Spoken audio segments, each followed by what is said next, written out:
ಆನೆಯ ಕೂಗು ಕೇಳಿ ಕಾಡಿನ ಎಲ್ಲಾ ಪ್ರಾಣಿಗಳು ಅಲ್ಲಿಗೆ ಬಂದು ತಲುಪುತ್ತೆ. ಆದರೆ ಯಾರೂ ಕೂಡ ಆನೆಗೆ ಸಹಾಯ ಮಾಡೋದಕ್ಕೆ ಮುಂದಾಗೋದಿಲ್ಲ. ಯಾಕಂದ್ರೆ ಆನೆ ಎಲ್ಲರನ್ನೂ ಬಹಳವಾಗಿ ಕಾಡಿತ್ತು. ಪರಿಣಾಮವಾಗಿ ಆನೆ ನಿಧಾನವಾಗಿ ಆ ಹೊಂಡದಲ್ಲಿ ಮುಳುಗಿ ಹೋಗುತ್ತೆ. ಪ್ರಾಣಿಗಳೆಲ್ಲವೂ ಮೋಜಿನಲ್ಲಿ ಜಿಗಿದು ತಮ್ಮ ತಮ್ಮ ಮನೆಗಳಿಗೆ ಹೋಗುತ್ತೆ. ಹಾಗಾದ್ರೆ ಮಕ್ಕಳೇ, ಈ ಕಥೆ ನಿಮ್ಗಿಷ್ಟ ಆಯ್ತಾ? ಮಕ್ಕಳೇ, ಈ ಕಥೆ ನಮಗೆ ಬಹಳಷ್ಟು ಕಲಿಸುತ್ತೆ.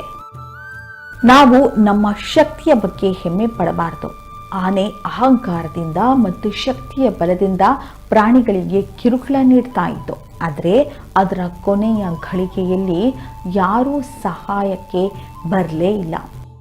ಒಳ್ಳೆಯದನ್ನ ಮಾಡಿದ್ರೆ ಒಳ್ಳೆಯದೇ ಆಗತ್ತೆ, ಕೆಟ್ಟದನ್ನ ಮಾಡಿದ್ರೆ ನಮ್ಮ ಜೊತೆನೂ ಕೆಟ್ಟದ್ದೇ ಆಗತ್ತೆ. ಈ ಪಾಠವನ್ನ ಜೀವನದಲ್ಲಿ ಕೂಡ ಸದಾ ನೆನಪಿನಲ್ಲಿಟ್ಕೊಳ್ಳಿ.